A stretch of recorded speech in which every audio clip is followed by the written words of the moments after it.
How are you making money in property? What's your strategy? At the moment, I've got 4 SAs in Manchester, but I also have a building company. What that building company does is HMOs in Manchester. You're a builder, you know the industry, you've been in the game a long time, you're left with £1,100 a month passive income, and that really is passive. Oh God, yeah, totally passive. What excites you the most? When I get my money through from my remortgage, I'm going to go on a bit of a spending spree. What would be your biggest advice to someone wanting to get started in property? I would actually go down the route of going to the HMO. Yeah. It's like a passive income. Do you think that there's a lot of builders in the industry that are missing a trick because they don't understand how to make money? 100%. I was that person. So you don't have to pay for the bills? Nothing at all. It's just took off your hands totally. So what do you think is the best investment strategy right now? Thank you for coming to Winners on a Wednesday. Thank you for having me. It's a pleasure. So talk to me, Paul. How are you making money in property? What's your strategy and what is it that you're doing? So at the moment, I've got 4 SAs in Manchester. So I used to have a bed and breakfast, like I say. As COVID struck, we had to change our ways. So I turned them to 4 SAs, so like Airbnbs. So we do really well with them. There's like 6 bedrooms, 6 bathrooms. Do really well. So that's how we predominantly made our money. That's your kind of like passive income, so to speak. But I also have a building company. Yeah. And what that building company does is HMOs in Manchester. Yes. So we work with a provider called Serco. So we'll go in, Serco will get investors to buy the properties, usually from Hong Kong, if I'm honest, or China. And then we go in and turn a 3-bed to a 5-bed HMO. Right. And I've done loads, well over 50, I'd say 60. I've got 4 on like this month already. So wow. You can imagine, I've been doing this since COVID struck. So yeah, we do get an awful lot of them. So your knowledge of HMO conversions, oh God, yeah. I know it like the back of my hand, yeah. Which is why I wanted you on Winners on a Wednesday to pick your brain. And I know now as well, you've just refinanced your property, you're buying your own. That's correct. HMOs. Yes. You've been in the game a long time. How long have you been in the bed and breakfast holiday let kind of game? Probably since I was 23. Right. And I'm 52 now, so a long time. Yeah, so, way longer than I have even been in the game. Yeah, so I bought a house and we used to have like 6 bedrooms, and then we did really well on that. I bought next door, and then I just paid them 2 houses off. I worked for 10 years, me and my wife, really hard. We paid them off, and we had like a year really enjoying ourselves. But next door, but one come up. So I bought that. And then no sooner that came up, another house come up next door to that. So I bought that. Next thing you know, I've got 24 bedrooms, 24 en suites. We had 7 staff. We had a chef. So then I opened a bar underneath the bed and breakfast. We had a massive reception built. So we were doing really, really well until COVID struck. Yeah. COVID killed us. Did you, because at the time I didn't know you during COVID. Yeah. We had a lot of properties ourselves and a lot of our students did. So we just pivoted, put contractors in. Yeah, that's what everybody had to do. That's what we had to do. Yeah. So that's exactly what we did. So we changed it from being a bed and breakfast to 4. Like we changed the houses up so they were all like intermingled with each other. Mm-hmm. But we blocked them all back up and just turned them to 4 Victorian houses, which we do really well with because it was a bed and breakfast. They're all en suite. So it's 6 bedrooms, 6 bathrooms, there's parking. It's got, you just can't find that in Manchester. Not many of them anyway. Yeah. And we've got 4 of them. In theory, we could have 30 people stay with us. So you could have 60 people. We've got 24 rooms. So just 2 people in the rooms. You could have like 58 people. Yeah.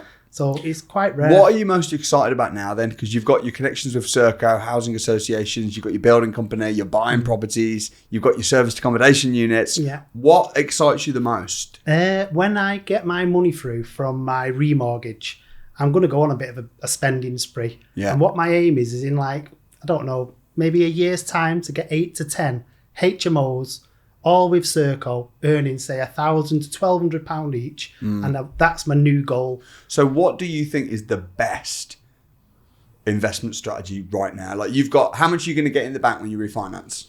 Oh, 300,000. Okay. But it'll pay my other mortgage. So maybe 210, 220. All right. Fluid. I want to know your business plan. Oh, God. What you do? Don't do it. No, because you're very experienced. You're a builder. You know the industry. Yeah. What are you looking at? Firstly, where are you going to find a property? So I've just actually bought a property at auction. I've bought it in Chorley, which is in like the northwest. Yeah. I bought it for 85,000.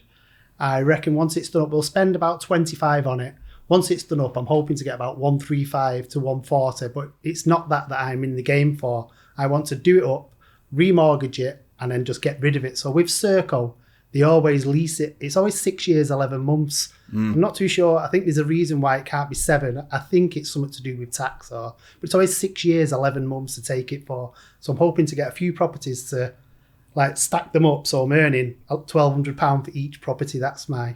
So how much will Serco pay them for in rent for a house like that? It sounds really, when you say it to people, I know I've said it on the academy to people from like say down London, and they're like, wow, you get £78 at the moment per room per week.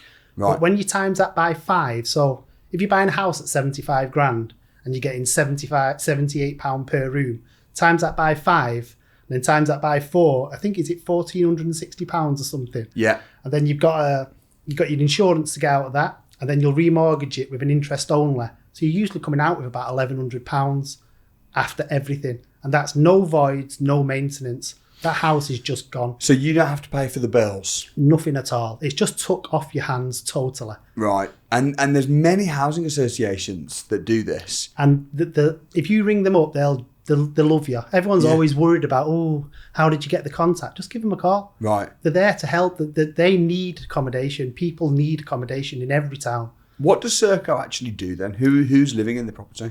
There's all different. They do loads of different ones, but the ones that I work with is like illegal immigrants. It could be battered wives. There's all different traits to them, but generally it is like illegal immigrants or that type of thing. So the government have budgets Yeah.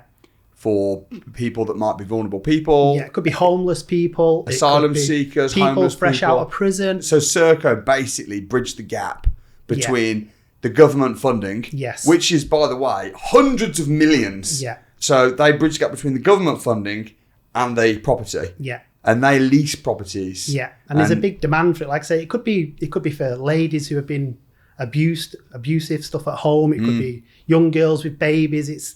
There's millions of different. And like you say, the government are just offering money for that. And there's also hundreds of housing associations. Serco's one of many. Serco's one of the cheapest ones. So there is other ones, like I think there's one called Helping Hands. There's quite a few of them. On some of them, you can get like £100 per week per room. Why did you choose Serco then when they pay a bit less? It's just because of the industry I'm in. I've just worked with them for such a long time that I know them like the back of my hand. Right. You know what they want. You know what their criteria is. But in my house in Chorley, we might not go with Serco for that. We're going to try and find the most money, obviously, for the rooms. Yeah. So, okay. So you bought this property in Chorley for 85 grand. Yeah. You know that the refurb's going to be about... It's about 20 odd grand, I'd say. Yeah. Say 25, 23, I'm hoping. Yeah. And then you'll refinance it. Yeah. Pull out the bulk of your money. Yeah. And then you're left with £1,100 a month passive income. Yes. And that really is passive. Oh, God, yeah. Totally passive. That'll just be gone for 7 years. That's the last I will see of that house. And I'll just take that money again and just keep on doing it. So that's my goal, but also I want to do a bit of deal sourcing. So I want other investors to come. What happens with us I was speaking to an investor the other day and he was saying like, well, you can only do say 8 jobs a year, Paul, and I was like, well, no, not really. We need quantity. So all the joiners will come to one job and we'll be there for a week or whatever. And then once the joiners are done, we all come off. So it's like a circle. So I need them joiners to go to another job. So a few months ago, we were doing 8 jobs a month, say. So everybody it was like a time machines. Everyone was going from job to job to job. It needs to be like that. And I need some investors to help me to get to that stage. You know what's funny, Paul? I've kind of got into property initially through working on a building site. Yeah. I know I've got not builder's hands, but I was working on a building site when I was 16 years old. And I was working in Birmingham. And the guy I was working for, the builder, was saying to me, I was plastering. Yeah, I know. Right? You know my story. I know right? I was plastering, and the builder said to me, he said, "This house," he goes, "do you know how much the investor's going to get for these rooms?" And I was like, "Oh, no idea." And he pulled out a little pen and paper and he just sketched it out. And he said, "I know." He goes, "I know that he bought this house for 95 grand. He's spending 25 grand to us doing it up. It's then going to be worth this much. But then he's going to get £95 per week per room. There's 5 rooms." And he was all sketching out. And I was like, wow. And the builder was almost like, I don't know if he was like annoyed or he was almost saying, "Oh, that's how much money he's making. He should be paying us more." But I was just thinking, I'm in the wrong business. I want to do what the investor's doing. Yeah. And you can churn. We can do them houses in 6 weeks. 6 weeks? Yeah, it's so quick. So I'm just doing a house at the moment in Warrington. We started on Monday. The painter's in there. So what we try and do now, so for a lot of the investors, they won't buy a run-down house. So the investors for like China and Hong Kong, they're buying houses that don't need much doing. Something like a house that just needs new doors. Dated, yeah. So the house I'm doing now, it doesn't need a new kitchen. It's just fire doors. It's just to bring it up to regs. right? So I reckon the painter's going to be in there within 2 weeks' time. The painter will be in there, and that'll be gone, and we'll move. Are you increasing the value as much though? Not so much. They don't seem to be bothered about that. It's about return on investment. Exactly. So they're thinking, if I buy a house for 80, 90 grand, It's more the yield for them. It's more, right, I'll spend 20 grand just converting it, Yeah. and then I'm making 1,100 quid a month. and because the like investors from abroad, they're hoping the property's going to rise in value. Once you've got a Serco contract signed, does that can you get any lenders that will give you a commercial valuation, or are you increasing? With the properties I've done in the past, they're too small for the commercial. So when I've rang commercial people, they're like, well, it's not really. Yeah. It needs to be over 5 bedrooms, really. It does. And it needs 6 bedrooms, en suites. It needs to be bigger. Yeah. I've tried that because people say, oh, you can get well more, but you can't. They won't go. A commercial person just will not go. Yeah. And when they value the small houses, sometimes I don't even think they go. I think just sort of Google Maps it and just sort of give It's just a bricks and mortar valuation yeah, then. exactly. Yeah. Definitely. Yeah. So what are you going to be doing the same thing, looking for properties that are just a bit dated then? So I'm wondering if I'm Paul right now, with all of your knowledge and experience, you're on the computer. Where are you going? Are you going on Rightmove? Yeah, we go on Rightmove. We're going to start looking at once I've got this money, I can start looking at auctions. So I'll start looking at houses that haven't got kitchens in, so I don't have to pay the stamp duty. Or how many properties do you own right now then to date? I own 5 properties at the moment. 5 properties at the moment. Are they HMOs or serviced accommodation or? 4 are serviced accommodation. Right. Like I said, the big Victorian houses. The other one's in Chorley. Yeah. Do you have any rent-to-rent properties? Just the one that's the lease option.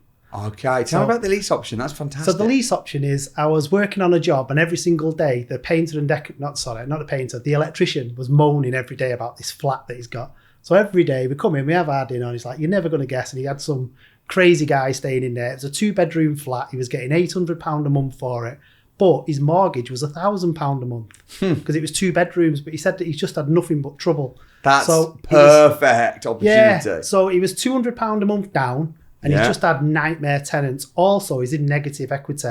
So everything was wrong. So he said, I can't sell it. And by the way, just for the record, there's a hell of a lot of people in that situation right now. Loads. Especially up north. Absolutely, yeah. And in London. Yeah. Because the prices have dropped a lot the last few years in many parts of London. So for him, it's a burden. But for me, I was like, God, that sounds great. So I said, can we come and have a look? So we went, had a look around. I was like, this will be good. So we've looked to see what it's like in the area, like we get taught in the academy. I was like, yeah, I think this will go. So we've been there. It's not open yet, but we've done it all up. It's literally ready to go. On the back of that, I've said to him, like, the lease option agreement, I was like, I'll buy this off you. So he doesn't understand, like I didn't only a few months ago. So I was explaining to him, how much do you want for it? So we come to an agreement. So he's like, how much is a flat in this apartment block? So he's come up with an agreement. So I'll give you that amount in 5 years' time. So that's what we've agreed. So I'll pay the £1, like you say. I'll pay for his solicitor fees. Then hopefully 5 years down the line, the property would have lifted. I'll take my money for the SA money, and hopefully I'll be quids in. Yeah. So you're going to be paying him what, 800 quid a month?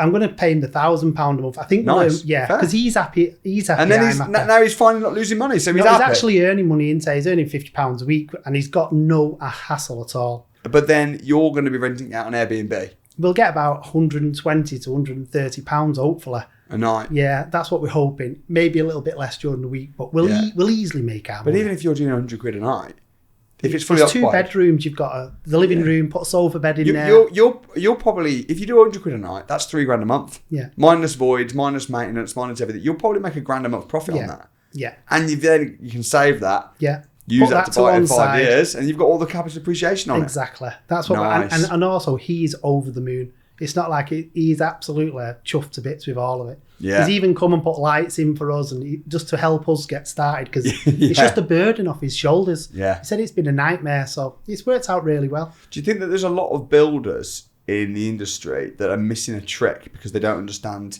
how to make money. 100%. I was that person. Yeah. 100%, yes. Same with like essays, rent to rent. I didn't even know what a rent to rent was. But a lot of people are skeptical about all this stuff. Oh, it's all... Yeah, I heard it all the time. We all in the academy do. But yeah, you know, because we see winners every day in the academy. So Yeah. it just inspires you. Yeah. You see people doing really well. So And Manchester's a really, really good area. And there's some really good places to look. Like once you start going out of the city, you can get houses like, you could go to Skelmersdale, get a house there for 5 bedrooms for 85 grand. You give that to Serco, you're earning very good money.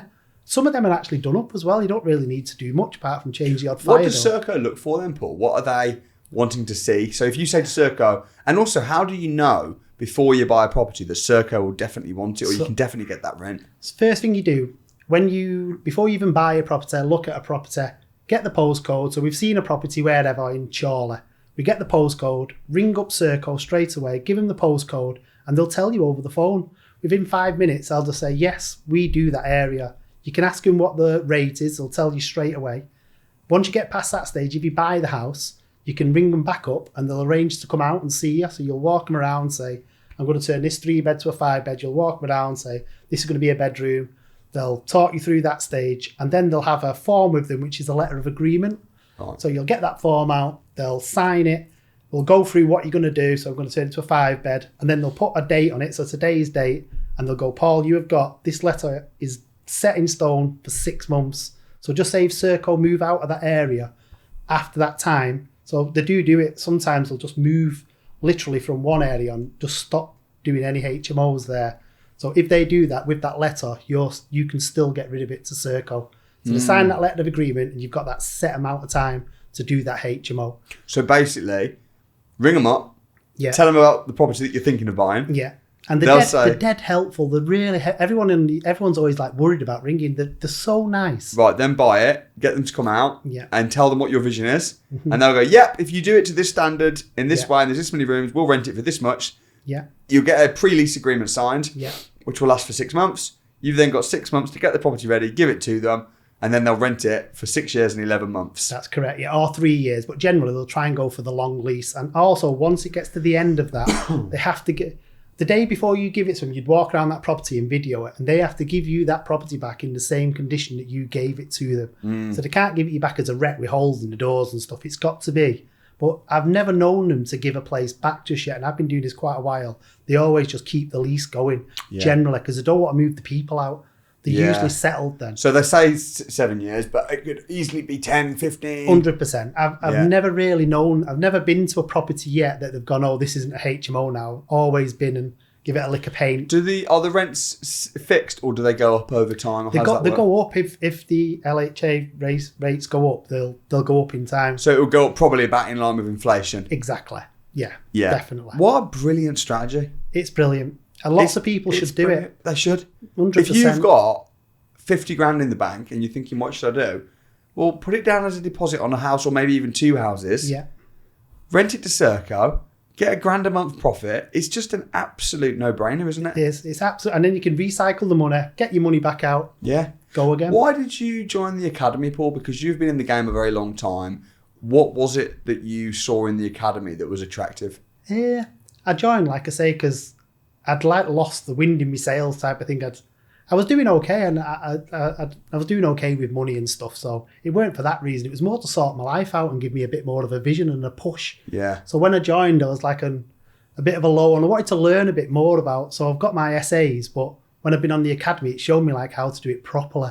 So I was doing it well, and we do earn good money, but now it's like streamlined. So we do a lot better. And also, I wouldn't have got into Serco. All the contacts I've made through Serco have been through the academy, literally, or being like on the internet and just checking all these different ideas that you're telling us to do. I mean, the networking is insane. It's unbelievable. Honest to God, it's unbelievable. And when you've got someone like yourself that's got a lot of experience, you're a builder, you've got a building company, and you're on the academy and you're giving value, you're helping every people. Day. But everyone helps me as well. It comes back, doesn't it? 100%. And the more you help, the more it seems to come back. And that's what I've learned. Like I said, 3 months in, I was like quiet on the academy, where after that 3 months, I was like, that's it. and I made like a promise to myself. I'm going to really go out and help as many people as I can. I really do. And the people that you're helping, they're in property, they're in business, they're well connected. Yeah. So they can return the favour. 100%. 100%. I personally think all builders, and not just builders, letting agents, estate agents, I reckon they need to get in on the community and level up, scale up. Definitely. Because there's so much money left on the table. So many builders are just going out and they might be getting paid all right. They're making all right. They're making a living. But it's all active income. Yeah. But if they started joint venturing, buying properties, it's so easy to get into. I mean, you don't need so much money to get you started. And once you started, you're on that. Yeah. And once you get known in Serco, they sort of know. So when they come and see me now, they're like, they know who we are and they know what standard of work we do. So it works a treat. Yeah. It really does. And if you're not a builder, you could deal source, right? You sold a deal recently, didn't you? Yes, I have. I've sold a deal. How much did we got £5,000 for it. And what was the deal that you sold? It was a commercial property to a HMO in Chorley again. I do a lot of work in Chorley, so I know the area very, very well. Yes. So, yes, that was the deal. But anyone can do that. Anyone can go into an area, find deals, build a power team together, and then get an investor on the academy. 100%. Sell a deal. Yeah. And there's a lot of people on the academy that haven't got time. They're doctors, lawyers. Yeah. They'll pay you $5,000 because they've got to pay stamp duty. Yeah. They've got to pay legal fees, and they'll happily pay a deal sourcer. Yeah. There's a lot of work into deal sourcing as well. It does take a bit of time. And you need to know your market. Absolutely. It's not just something that you just roll into, but yeah, definitely. It's a skill that you've got to learn and master. But ultimately, it's a good way to make fast pounds. Yes, definitely. And then once you've sold a few deals, you can use that to put down a deposit on your own property. And like I say, if you're buying a house up north for 70 grand, you don't need that much of a deposit to get you started. And you could do it as a joint venture, like you say. You could do it with two people if you were struggling. Yeah. In the future, what I'd like to do with the work that I do with Serco is have open days.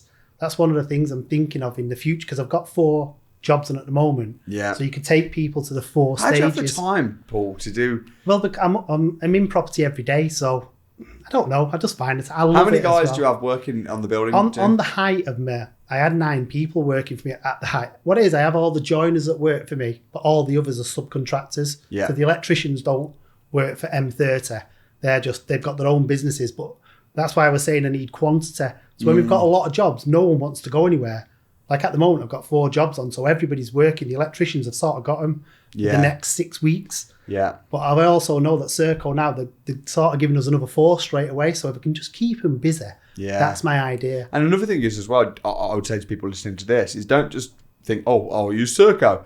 Find housing associations. There's hundreds. And they're so nice when you ring them. And also find people that connect with you in terms of if you're passionate about, you might be passionate about children that are coming out of foster care. Yeah. You might be passionate about women that are fleeing domestic abuse. You might find something that you're passionate about. I've done a one for disabled children. So it was for 5 disabled boys who wanted to move away, but they just needed a little bit of help. So we had a living person in this house. But this was a beautiful house, a really big, nice house in Stockport. And we did that up for them. That was a great job. Yeah. Same again. And that was an investor who bought a really expensive property, and they were getting, I don't know the exact figures, but they were getting very good money for that. Well, the thing is that we know how expensive it is to go into a care home. And this is like the in-between, isn't it? Because some people don't want to go into a care home, but they do need a bit of care. They do need a bit of assisted living. Yeah. Just someone living in just to help them. Yeah. And the parents used to come every day and like say, it was a lovely house. It was a lovely job. Do your HMOs need licensing? Yes. Well, if it's up to 5 people, you don't need a license. After 5, you have to apply for a license. Is it 5 or more? Yes. 5 or more, right. Yes. So 5 or more, you need a license. Yes. What about planning permission and Article 4? You don't need planning permission. Well, Article 4 to start off with. So Article 4 is an area where the local council have said, that's it, we're having no more HMOs. Yeah. So the only time you can get a HMO in that area is if one that is already an HMO. Right. So you get grandfather rights. So if it is if you are going to buy one in that area, you can't.